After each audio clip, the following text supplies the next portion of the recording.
Hi. All right, friends, today we are going to start our clay rattle. So, the first thing that we need is our two clumps of clay because we're going to make two pinch pots. So, the first thing we're going to do is round out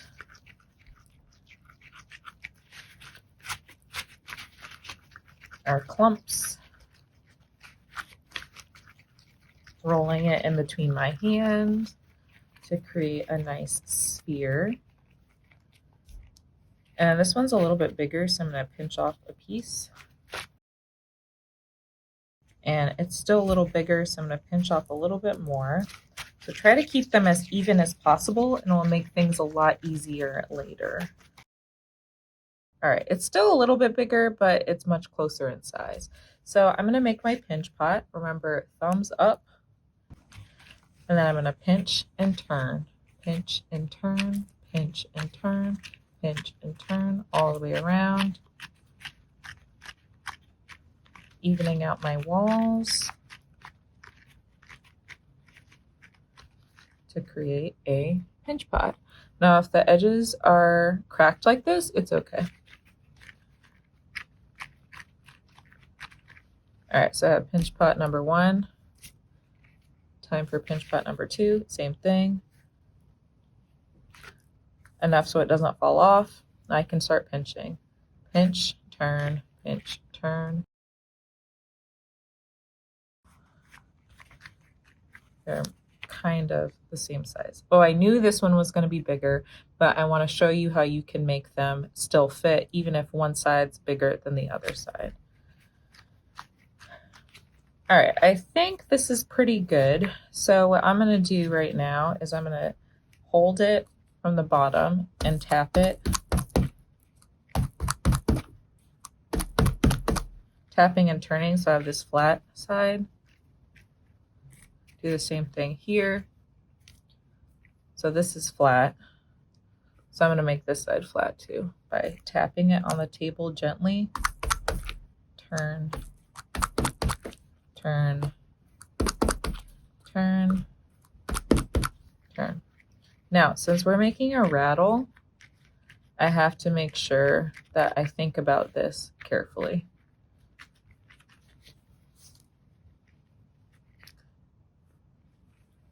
This fits pretty well, and I can smooth this out later. So before I close it out, I have to make my rattle pieces. And in order to do that, I'm going to get some leftover clay that I have and roll it into tiny little spheres like this. We are going to do 6.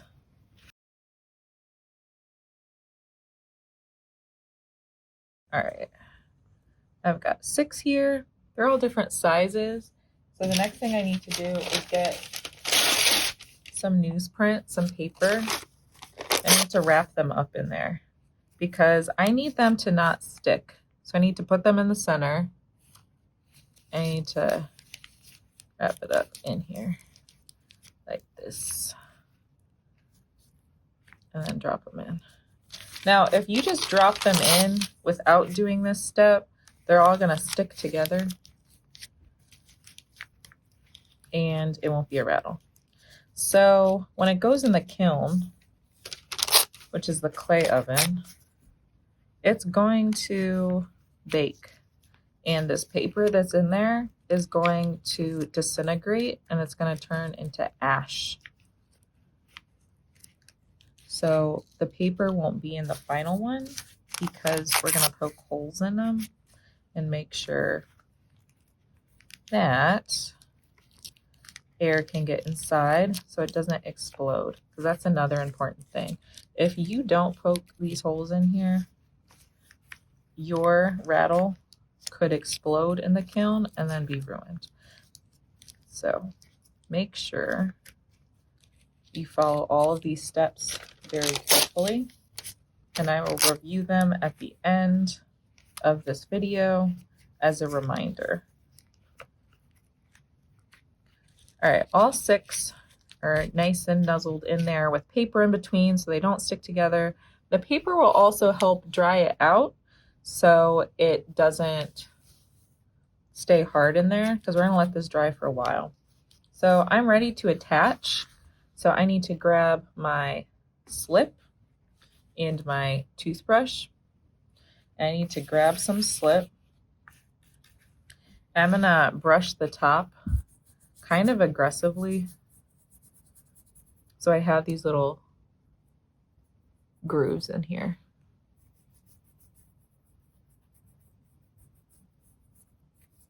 And I'm going to do all different directions, so I have lots of grooves inside.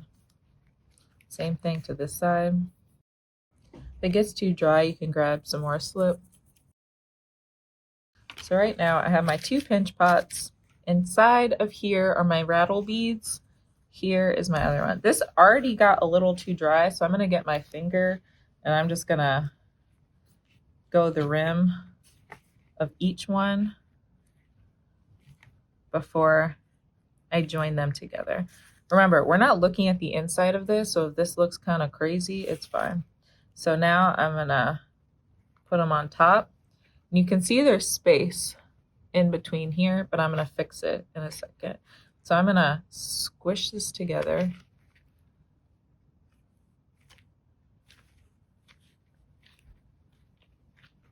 And you can see there's still a little bit of space. Now I'm gonna smooth this out so it doesn't look like 2 pieces and it looks like 1. To do that, I'm gonna use one of the flat clay tools and I'm gonna smear in the bigger one into this connection to kind of smush them together. Right now it looks crazy still, but I can grab some slip if I need to. Not a whole lot. And you can see I'm starting to create a more uniform piece that's less bumpy. Smoothing it out with my thumb. You could use a clay tool as well, but I'm making sure I'm not pressing too hard because I don't want to poke a hole in here that I would have to fix later. So I'm being gentle but firm.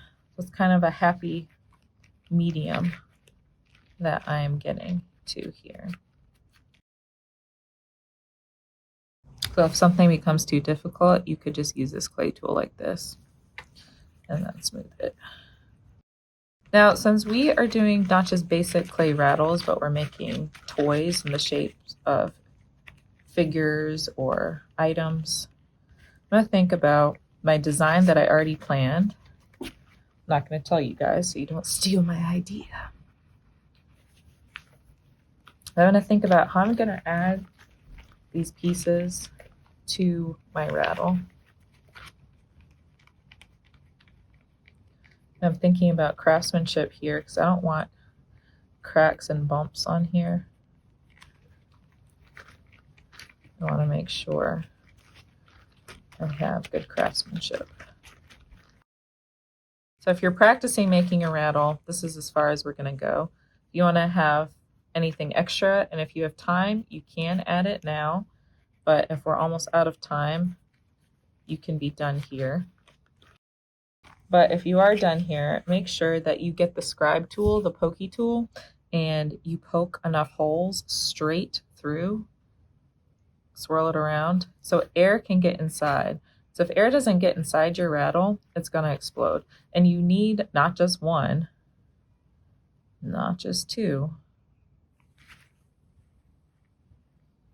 You probably need like 3 at least if they're big. But you don't want them so big that your rattle beads fall out, right? I like hiding them in the design, but if this is all you're doing is just a basic rattle, you could make this part of the design as well. So make sure you're getting all the way through, almost to the bottom part of that second pinch pot underneath. And at this point, maybe you don't even know where the pinch pot ends or begins because you smoothed it out so well. These holes should be enough, but if you wanted to add more, you could. So I am making I'll tell you now, I guess, an avocado. So I made it round. I'm gonna try to make it a little more avocado looking. Avocados are a little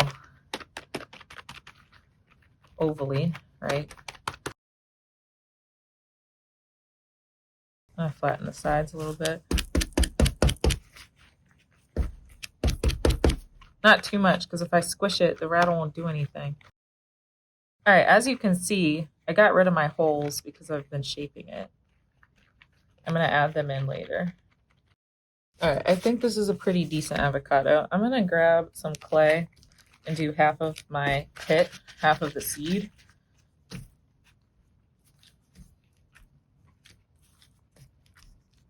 To make a slab, I'm flipping, pressing, flip, press. Don't press for too hard, it'll get stuck onto the placemat.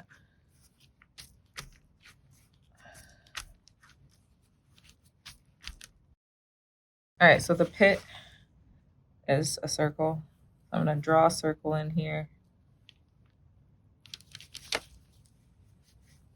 can use your scribe to cut out pieces as well, kind of like a knife. About where I want to put it. Then I'm going to get my toothbrush again, scratch enough to see the lines, scratch the other piece, scratch both pieces to attach properly. Add a little more slip to both, squish and twist.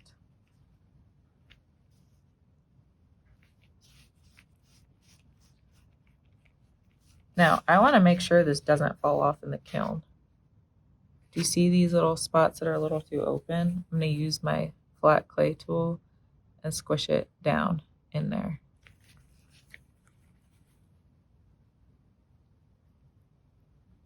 So this is how you can add things to your rattle.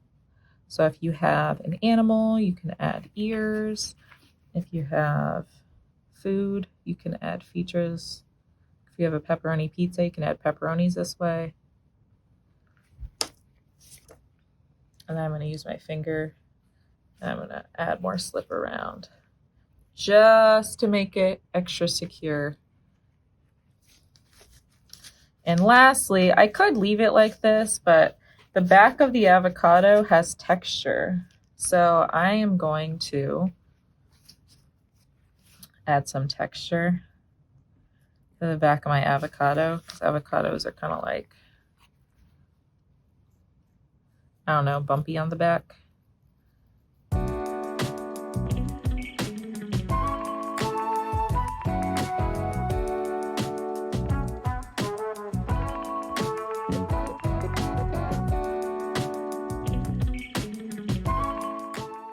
All right, I think I'm done with my texture. And you know what? Since I have texture in the back, I think I'm going to disguise some of my air holes in the texture. So right now, here's my avocado and the pit on top. So when it comes time to glaze, I'm going to color this brown, and then this will be green, maybe a green-yellow color, and then I'll do the back black. So I'm going to disguise my holes with my scribe, cleaning it off so I can get nice, precise holes. Now, if they're tiny, do a lot. Going straight in to make sure, maybe some at an angle, just to double check. If you do a bunch of tiny ones, it'll be fine.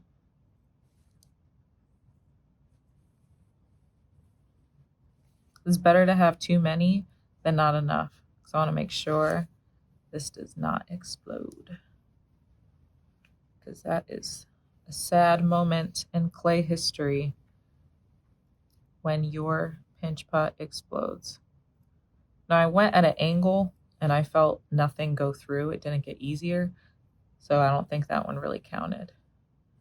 So I'm gonna add more than enough. Now I'm gonna make a couple of these a little bigger just to be extra careful. by swirling it around like that. All right, now I'm gonna check it, make sure it's good. At the very bottom, I'm gonna write my name.